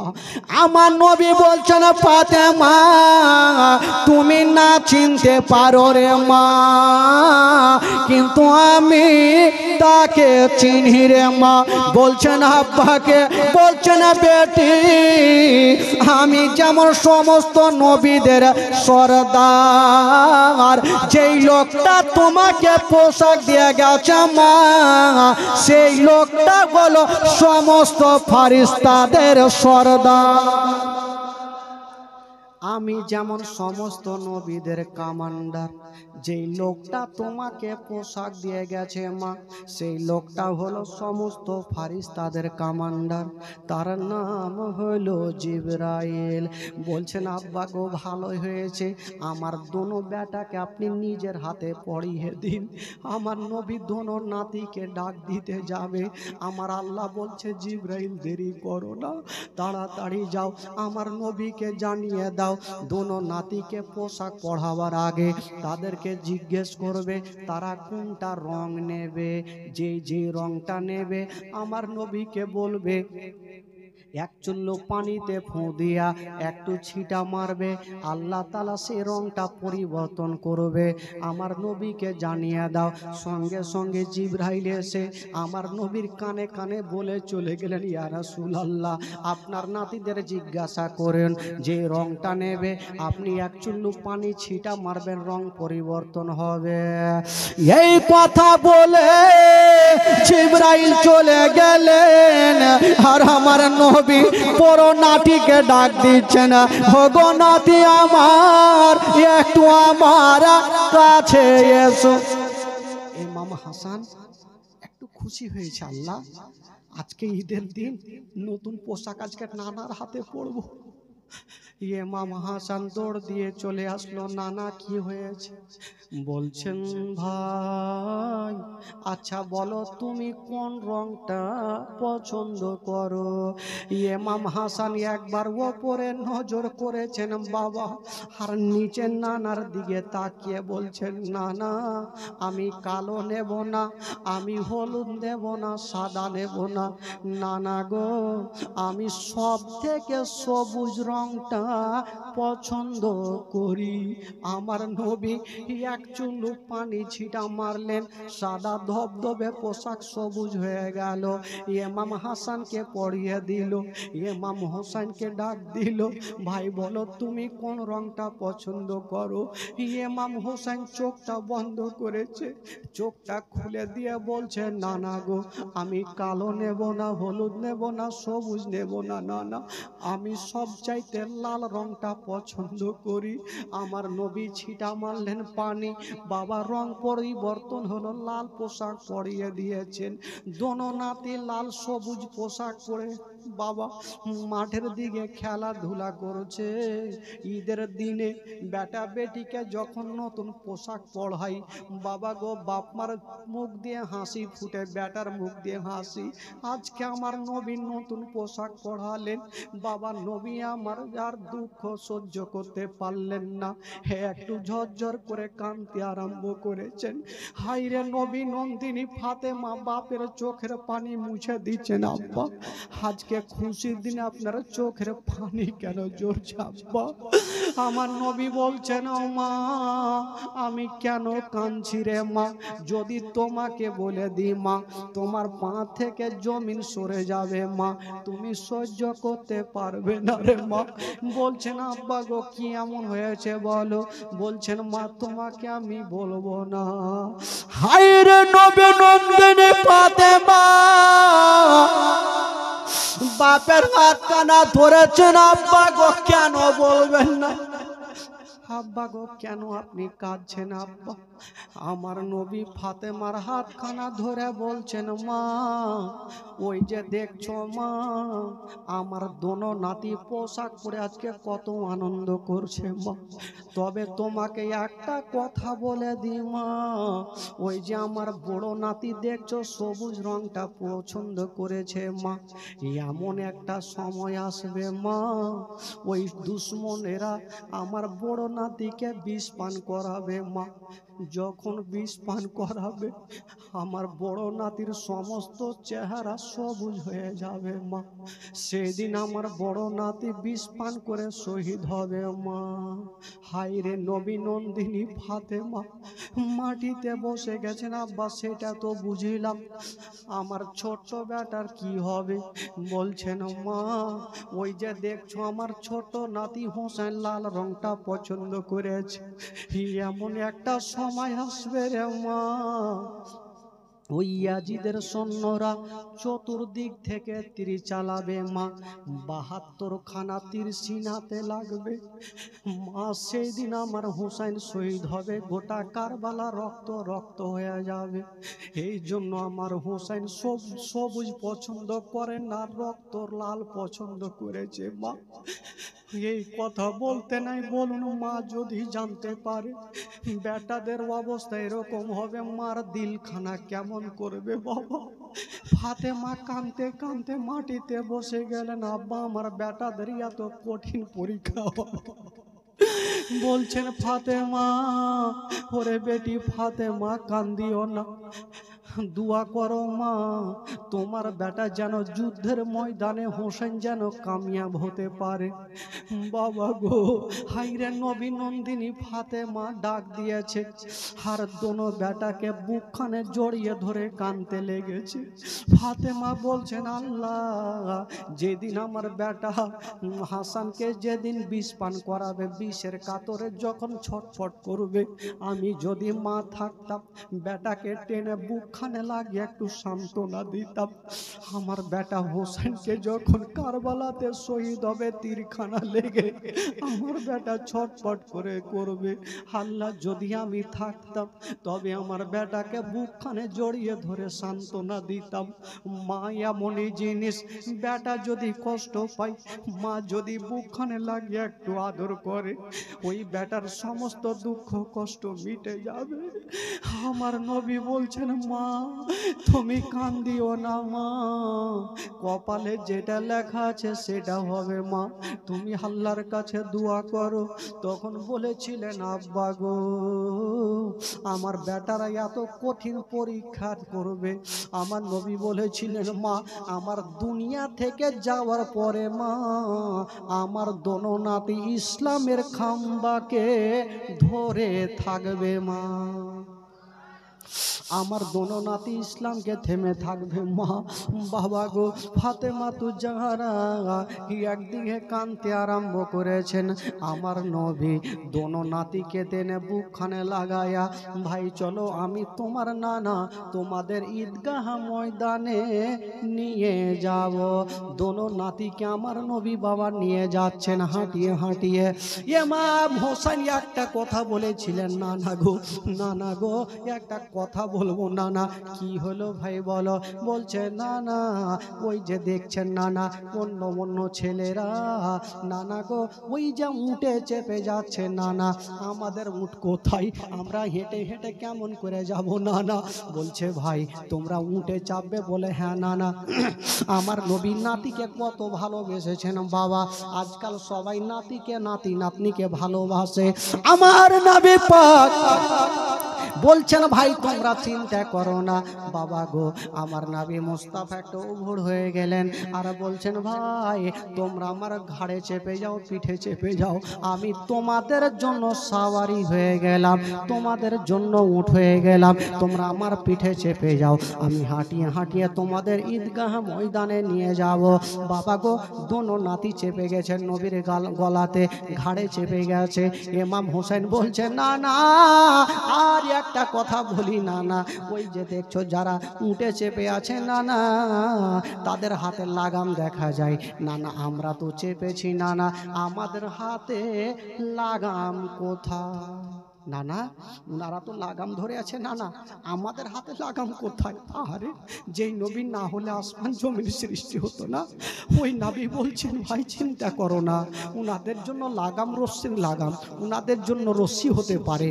ভাই তোমরা চিন্তা করো না, আমার নবীর চুল মোবারকা বড় বড় ছিল, ভাই তোমরা আমার চুলখানা মজবুত করে ধরে নাও, যখন তোমরা টান দিবে আমি জোরে জোরে চলবো, যখন তোমরা আস্তে টানবে আমি আস্তে আস্তে চলবো।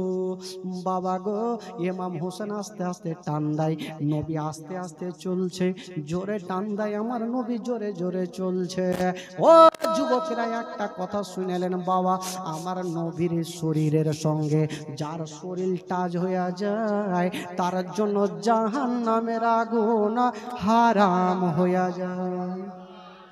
আমার নবীর ঘাড়ের ওপরে দোনো নাতি চেপে আছে, এই জন্য তো কবি লিখেছেন বাবা, দুই কাঁধেতে চেপে আছেন আমার হাসান হোসাইন, ধীরে ধীরে চলেন নবী ঈদগাহর ময়দান।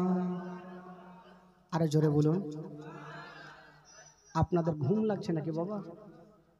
ঘুম লাগছে? যদি বলেন ঘুম লাগছে প্রথম রাত আমিও ভাগবো। একটু জোরে বলুন সুবহানাল্লাহ।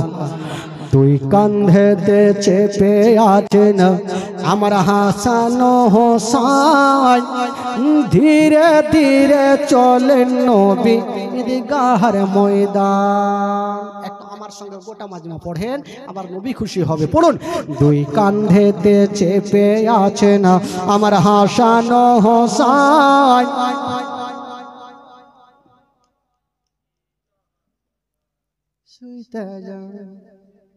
একটু জোরে পড়েন, দুই কাঁধেতে চেপে আছেন আমার হাসান হোসাইন, ধীরে ধীরে চলেন নবী ঈদগাহর ময়দান। ও ধীরে ধীরে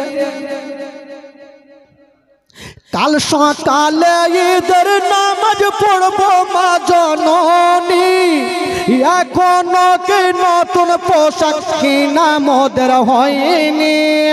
কাল সকালে ঈদের নামাজ পড়বো মা জননী, এখনো কি নতুন পোশাক কিনা মোদের হয়নি, কিনা মোদের হয়নি।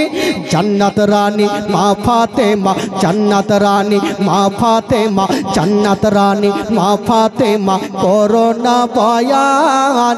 ধীরে ধীরে চলেন নবী ঈদগাহের ময়দান, ও ধীরে ধীরে চলেন নবী।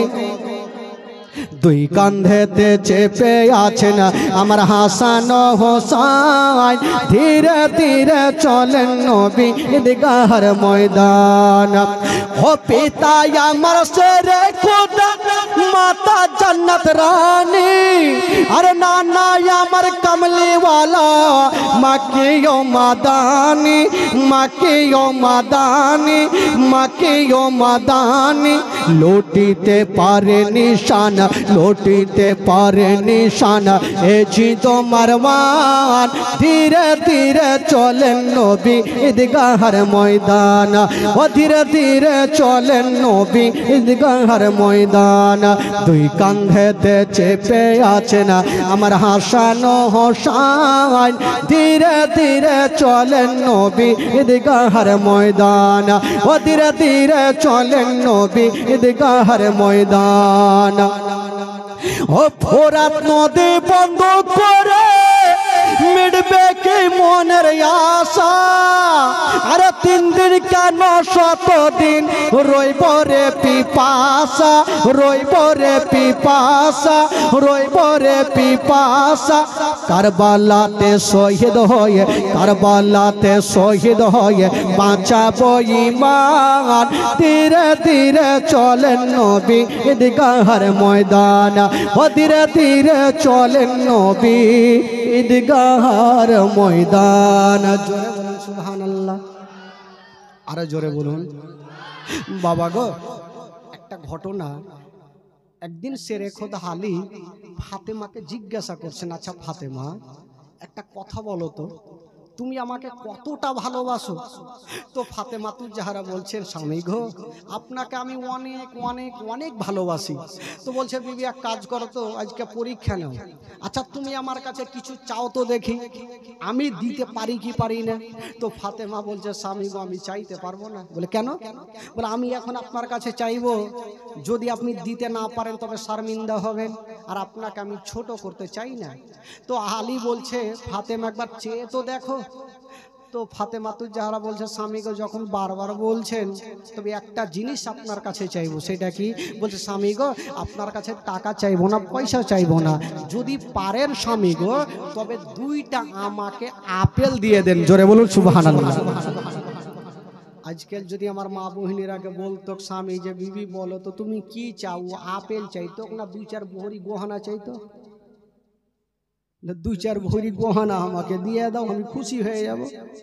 কিন্তু ফাতেমা তুজ জাহরা বলছে, স্বামী গো আমি টাকা পয়সা ধন দৌলত গাড়ি বাড়ি চাই না, আমি মাত্র 2টা আপেল চাই। তো শেরে খোদা আলী বলছে, এই আপেল দেওয়া কোনো বড় ব্যাপার হইল? পকেটে টাকা নেই তাও দিতে পারবো। কেন? যাব শুকনো লকড়ি কাটবো, বাজারে বিক্রি করব, আপেল নিয়ে চলে আসবো, খেলা শেষ। বলে ঠিক আছে স্বামী গো 2টা আপেলই তো দেন। শেরে খোদা আলী একখানা হাতে তরবারি নিয়েছেন বাবা বিবিকে রাজি করার জন্য। বাবা গো এবার ওই তরবারি খানা নিয়ে বাবা জঙ্গলে পৌঁছা গেল। যেমন জঙ্গলে যাওয়া বাবা গো গাছে চেপে শুকনো শুকনো লকড়ি গুলা কেটে বাবা গো একটা বোঝা তৈরি করেছে। যেমনই বোঝা তৈরি করা হইল বাজারে গিয়ে দাঁড়িয়ে গেছে। যেমনই দাঁড়িয়ে গেছেন বন্ধুরা, খরিদ্দার কেউ হয় না, আলীর লকড়ি বিক্রি হয় না, খরিদ্দার কেউ নাই, লোকড়ি নিয়ে দাঁড়িয়ে আছে, 1 ঘন্টা 2 ঘন্টা, সূর্য লাল হতে গেল, লোকড়ির খরিদ্দার কিন্তু নাই। ওইদিকে ফাতেমা ঘরের কোণাতে বসে বসে কাঁদছেন, আল্লাহ আমি আমার স্বামীর কাছে এমন আপেল চেয়েছি, আল্লাহ জানি না আমার স্বামী আমার জন্য কত কষ্ট করে, আল্লাহ আমি আপেল চাই না, আল্লাহ আমার স্বামীকে ভালো অবস্থায় আমার বুকখানে ফিরিয়ে দাও। আল্লাহ আমি আপেল চাই না, আমার স্বামী যেন আমার কাছে চলে আসে। ফাতেমা ওই দিকে দোয়া করে, আর শেরে খোদা আলী বাজারে দাঁড়িয়ে দাঁড়িয়ে কান্দে। অত ইজ্জমান্তাসা, অত জিল্লমান্তাসা, ইজ্জতের মালিক আল্লাহ, জিল্লতের মালিক আল্লাহ। একটা খোদার বান্দা চলে আসিল, আলী বলো তোমার লোকড়ির দাম কত হবে? আলী বলছেন ভাই রে আমি দাম করব না, তুমি লোকড়ি নিয়ে যাও আর তোমার কাছে যা আছে তুমি দিয়ে যাও। ভাই লোকড়ির দাম করার সময় নেই, কারণ বিবিকে রাজি করতেই হবে, তাড়াতাড়ি তুমি যা পারবে আমাকে দাও। বাবা কয়েক টাকা দিল আর লোকড়ি নিয়ে চলে গেল, আর ওই টাকা থেকে 2টা আপেল খরিদ করেছে। 2টা আপেল নিয়েছে আলী, বাবা পকেটে ভরে নিয়া বাবা চলে যাচ্ছে রাস্তা ধরে, আর ভাবছেন আল্লাহ আজকে আমার বিবি ফাতেমা খুশি হবে। আজকে বিবিকে খুশি করার জন্য আলী আনফান করে হাঁটছে। আজকে তো কেউ আছে ভাই যে বিবির জন্য বড় বড় রসগোল্লা বাড়ি নিয়ে গেছে, আজকে বিবিকে দিব তো বিবি খুশি হবে? কেউ নাই। আচ্ছা এইখানে এত লোকজন বসে আছেন, আমার চাচা বাবা সবাই তো বসে আছেন। আচ্ছা বলুন তো, যারা নিজের বিবিকে কখনো মারেননি একটু হাত তুলে দেখান তো।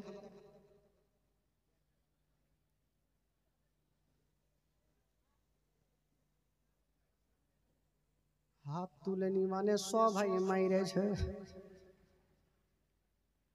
আর মারবে না তো কি করবে? কত রকম কালিয়ে চক থেকে গরু বিক্রি করে আসলেন, ঘাম চুইছে, বিবি 1 গ্লাস পানি দাও, লিয়া খায়া লাও, তো মার খাবে না তো কি করবে? খালা খবরদার, স্বামী যদি রেগে যায় সামনে যায় না, না গেলে ফের মিজাজ খারাপ, ফের 2-4 হুড়কা পড়বে। আর বাঁচার একটা উপায় আছে, যদি স্বামী রেগে গেল আসলো আর বলছে দরওয়াজা খুলো না হলে ভাঙবো, বুঝলে মেজাজকে আদমরা হইতে হইতে বাঁচার জন্য কি করবেন? একটা ওষুধ দিয়ে যায়। যখনই দরওয়াজা খুলবেন সঙ্গে সঙ্গে দরওয়াজা খুলে বলবেন আসসালামু আলাইকুম ওয়া রাহমাতুল্লাহ, জোরে বলুন সুবহানাল্লাহ। তো স্বামীকে যদি বিবিরা ওই টাইমে সালাম করে তবে রাগটা পানি হবে কি হবে না ভাই? যেটা লাদ না জোরে পড়তে ওটা আস্তে পড়বে, একটু আস্তে পড়বে, নাও পড়তে পারে। তো বিবিরা বলো ধুর, স্বামীকে আবার কেউ সালাম করে লজ্জা লাগছে, তো তুমি লজ্জা করবা তো হুড়কা খাও, এদিকে লাও না হলে ওইদিকে লাও। খবরদার মা, স্বামীকে ধিক্কার দিয়ে কথা বলবেন না। আর আপনাদেরকে একটা কথা বলবো ভাই, 1 হাতে তালি বাজেন, আপনাদেরকে বিবিকে উপযুক্ত ভালোবাসতে হবে। এমন নয় কালিয়া চকে গেলেন, মোটা মোটা রসগোল্লা খাইলেন আর বিবির সামনে এসে ঢেকুর মারছেন, কি খেয়েছো? মিষ্টি খেয়েছি। একবারও তো মনে হইল না বিবির জন্য 2টা নিয়ে যায়, তো কেমন করে ভালোবাসবে ভাই? এ যুবক বন্ধুগণ, শেরে খোদা আলী ফাতেমাকে রাজি করার জন্য আপেল নিয়ে ছুটেছে, কিন্তু বাবাকে খুশি খুশি যাচ্ছে, ফাতেমা রাজি। তো কয়েকটা ফারিস্তা আমার আল্লাহকে বলছেন, আল্লাহ আজকে তো আলী যাচ্ছে বিবিকে রাজি করতে, আজকে আলীর একটা পরীক্ষা নেব। তো আমার আল্লাহ বলছেন আমার আলীর পরীক্ষা নেবে, একটু হুঁশিয়ারে যাও, নচেত যদি আলীর রাগান্বিত হয়ে যায় তবে মার খেয়ে আসতে হবে। আমার তবে একটা কথা শুনো, আমার আলী পরীক্ষাতে ফেল হবে না, জোরে বলুন সুবহানাল্লাহ। তো ফারিস্তারা বলছে আল্লাহ আগে পরীক্ষা তো নিয়েই দেখি আলীর। ঠিক আছে যাও। বাবা একজন ফারিস্তা ফকির সেজে আলীর সামনে এসে দাঁড়িয়ে গেল। আলী আচ্ছা বলো তুমি কোথায় যাবে? বললো বাড়ি। বলো আলী আমি গরিব, আমার পেটে দানা নেই, পানি নাই, যদি তোমার কাছে কিছু থাকে দিয়া দাও। আলী বলছে ভাই রে আমার কাছে তো কিছুই নাই। ওই ফকির বলছে আলী আমি জানি কিছু নাই, আর এটাও জানি তোমার কাছে 2টা আপেল আছে।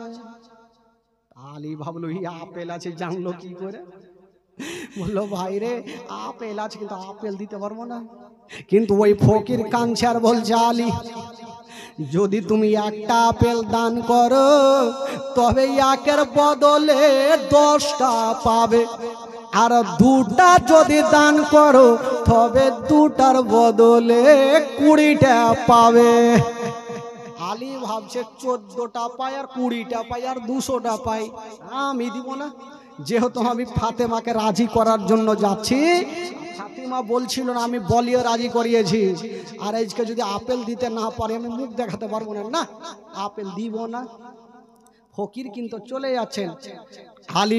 আলী ভাবছেন আল্লাহ আজকে আমি ফকিরকে ঘুরিয়ে দিলাম, কাল হাসরের মাঠে আমার নবীর সামনে আমি জবাব দিতে পারবো না। ভাবছেন আল্লাহ আমি ফকিরকে দিয়ে দেব, আল্লাহ গো আমার ফাতেমাকে বুঝিয়ে নেব, কিন্তু ফকিরকে ঘুরাবো না। ও যুবক বন্ধুরা, ওই ফকিরকে ডাক দিলেন আর 2টা আপেল দিয়ে দিলেন। আপেল পেয়েছে ফকির আর যাচ্ছে আর বলছে আলী তুমি 2টা দিয়েছো তার বদলে 20টা পাবে। এই কথা বলে তো চলে গেল ভাই। সেরে খোদা আলী এবার খালি হাতে বিবির সামনে যাবে কি করে, চোখ দিয়ে ঝরঝর করে পানি কাঁদছে। বাবা বাড়ির দরওয়াজায় বাইরে গিয়ে ঝরঝর করে কাঁদছে। ওই দিকে মা ফাতেমা জাহরা ঘরের মধ্যে ভাবছেন আল্লাহ আমার স্বামী কেন আসে না, কোথায় গেছে। ফাতেমা ঘরে কান্দে আর সেরে খোদা আলী বারান্দায় দাঁড়িয়ে দাঁড়িয়ে কান্দে, আমি খালি হাতে বিবির সামনে যাব না। আল্লাহর কাছে দোয়া করছেন আল্লাহ আল্লাহ গো আমি তোমার রাস্তায় দান করেছি, আল্লাহ তুমি ব্যবস্থা করে দাও। যেমনে দোয়া করা আল্লাহ দরবারে দোয়া কবুল হয়ে গেল। আল্লাহ বলে যাও ও ফেরেশতা যাও তাড়াতাড়ি করে যাও আমার আলীকে আপেল দিয়ে আসো, যাও আমার আলীকে আপেল দাও। তো ফারিস্তা 2টা আপেল নিয়ে আলীর কাছে হাজির। বলো আলী চোখের পানি মুছে দাও, একটু মুস্কি মেরে হেসে যা। বললো কেন? বলে আল্লাহ পাক তোমার জন্য আপেল পাঠিয়েছে। তো আলীর খুশি হওয়া দরকার, আলী খুশি হইল না, বাবা অনেক জোরে হুড়কি নিল। ফারিস্তা বলছে আলীকে আপেল দিচ্ছি তো খুশি না হয়ে হুড়কি কেন মারছে, ই তো ভাগলো। আমার আল্লাহকে বলছেন আল্লাহ গো আপেল দিতে গেলাম তো এই হুড়কি মারছে। আমার আল্লাহ বলছে আমি আগেই তোমাকে বলেছি যে আমার আলী জান প্রাণ থেকে বেশি ভালোবাসে। তো আলী ফকিরে যখন হুড়কি মারছে ফারিস্তাকে, তো ফারিস্তা বলছে আলী তুমি হুড়কি কেন মারছো? বলছে এই ফারিস্তা একটু আগে আমাকে বলে গেল একজন ফকির একটা দান করলে 10টা পাবে, 2টা দিলে 20টা পাবে। আমি তো 2টা আল্লাহ রাস্তায় দান করেছি, ঘুরিয়ে 2টা কেন 20টা নিয়ে এসো। ই বাবা ঘুরে ভাগলো। আমার আল্লাহকে বলছে আল্লাহ গো এবার যদি যাই তাহলে মুশকিল হয়ে যাবে। এবার তো কি আমার আল্লাহ বলছেন আমি জানি আমার আলী জান প্রাণ থেকে বেশি ইসলামকে ভালোবাসে, নবীর হাদিসকে ভালোবাসে। যাও আমার আলীকে তুমি 20টা আপেল দিয়ে দাও। ভাগ্য ভালো তোমাকে মারেনি, যাও তুমি 20টা আপেল দাও। বাবা গো সঙ্গে সঙ্গে ফারিস্তা 20টা আপেল নিয়ে আমার আলীকে দিলেন। শেরে খোদা আলী 20টা আপেল নিয়ে ঘরে ঢুকছেন। যেমনই ঘরে ঢুকলেন বাবা ওই দিকে নবী নন্দিনী ফাতেমা দরওয়াজায় দাঁড়িয়ে দাঁড়িয়ে কাঁদতেছিল। ওই শেরে খোদা আলীকে দেখার পরে বলছেন স্বামী গো আপনি এসেছেন? বলল হ্যাঁ। বলছে স্বামী গো ও গো আমার মাথার তাজা আপনি কি আপেল নিয়ে এসেছেন? সমস্ত ঘটনা ফাতেমাকে বললেন বাবা। আর যেমনই বলেছেন বাবা স্বামী স্ত্রী 2 জন শুকরানা নামাজ আদায় করলেন আর ওই জান্নাতি ফল বাবা খেলেন। তবে বেরাদার বন্ধুরা ও যুবক বন্ধুরা একটা কথা বলে দি, আমার আল্লাহ যাকে ভালোবাসবে তাকে নিচু করতে কেউ পারবে না। ও যুবক বন্ধুরা আমার শেরে খোদা আলী রাদিয়াল্লাহু তাআলা আনহু ফাতেমাকে এত ভালোবাসতেন বাবা, আর ফাতেমা জাহরা স্বামীকে এত ভালোবাসতেন বাবা। কোনোদিন একটা বড় কথা বলতেন না, কোনোদিন একটা ধিক্কার মেরে কথা বলতেন না। যদি কোনোদিন বড় কথা হয়ে যেত, একটু উঁচু কথা হয়ে যেত, স্বামীর হাত ধরে ফাতেমা জাহরা ক্ষমা চাইতেন। আল্লাহুম্মা সাল্লি আলা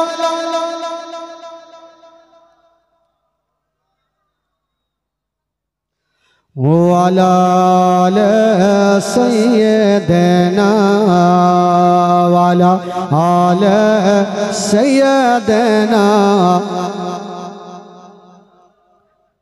সাল্লাল্লাহু তাআলা আলাইহি ওয়াসাল্লাম। যাজ্ঞে ভাই আজকে প্রথম রাত্রি, আরও 3টা রাত থাকবে। আজকে কিছু লোক হয়তো কম এসে কালকে আশা করি আসবেন। যেখান থেকে ছাড়লাম এখান থেকে আবার কালকে শুরু হবে। তবে ভাই বন্ধুগণ, বাবাজি, আমার মা বোনদেরকে বলবো যে মা গো কালকে একটু আসবেন, আর চেয়ারগুলো যেন ফাঁকা না থাকে, চেয়ারগুলো যেন সম্পূর্ণ ভরে যায়। তবে ভাই বন্ধুগণ, বাবাজি, শেরে খোদা আলী রাদিয়াল্লাহু তাআলা আনহু ফাতেমাতুজ জাহরাকে নিয়ে বাবা গো থাকতে লাগলেন, ভালোবাসা দিতে লাগলেন। এই করে করে কালকের কি ঘটনা হবে তারপরে ইনশাআল্লাহুল আজিজ আপনাদেরকে শোনাবো। তবে ভাই বাবাজি সকলে দাঁড়িয়ে যান আর সালাতু সালাম পড়ুন। সকলে দাঁড়িয়ে যান। ইয়া নবী সালাম আলাইকা ইয়া রাসূল ইয়া হাবিব সালাম আলাইকা সালাওয়াত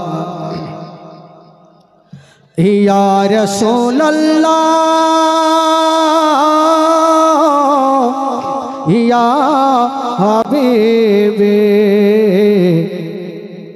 হরিণী ফিরে আসিল শিকারে অবাক হইল নবীকে চিনতে পারিল তখনই কলমা পড়িল ইয়া নবী সালাম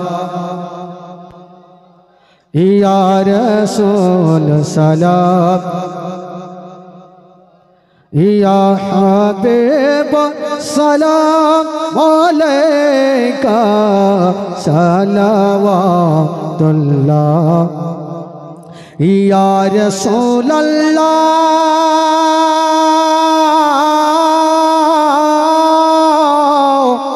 ইয়া হাবিবে নবীজির আব্বা আবদুল্লাহ নবীজির মাতা আমিনা নবীজির তোদমা হালিমা নবীজির রওজা মদিনা ইয়া নবী সালাম ইয়া রাসূল সালাম আলাইকা ইয়া হাবিব সালাম আলাইকা সালাওয়াতুল্লাহ আসসালাতু ওয়াসসালামু আলাইকা ইয়া রাসূলুল্লাহ আসসালাতু ওয়াসসালামু আলাইকা ইয়া হাবিবাল্লাহ আসসালাতু ওয়াসসালামু আলাইকা ইয়া খায়রা খালকিল্লাহ ওয়া লা আলাইকা ওয়া শাহাবিকা ইয়া শাফিয়ানা ইয়াউমাল জাযা বালাগাল উলা বি কামালিহি কাশবাতু জাবি জামালিহি হাসনাতু জামিউ খিসালিহি সাল্লাল্লাহু আলাইহি ওয়া আলিহি। বসে যান, সকলে একটু বসে যান, মাগো একটু বসে। আমার হালিয়া জানোয়ার কান্দে না যাও রে দোল দোল দিও রে খবর আমার মা জননী আর কান্দে না মনের দুঃখ মনে রইল দোল দোল মনের দুঃখ মনে রইল মদিনা যাওয়া হলো না আল্লাহ উম্মা সাল্লি আলা মাওলানা মুহাম্মদ ওয়ালা আলে সাইয়্যিদিনা মাওলানা মুহাম্মদ সগরা কান্দেন মদিনাতে আজ সাকিনা কান্দে কারবালায় সগরা কান্দেন মদিনাতে আজ সাকিনা কান্দে কারবালায় জয়নাল আবেদিন বন্দি রইলেন জয়নাল আবেদিন বন্দি রইলেন এ যে ওই জেলখানায় আল্লাহ সাল্লি আলা সাইয়্যিদিনা মাওলানা মুহাম্মদ ওয়া আলা আলি সাইয়্যিদিনা সাল্লাল্লাহু তাআলা আলাইহি ওয়াসাল্লাম। সমস্ত তারিফ ও প্রশংসা সে মহান রব্বুল আলামিন।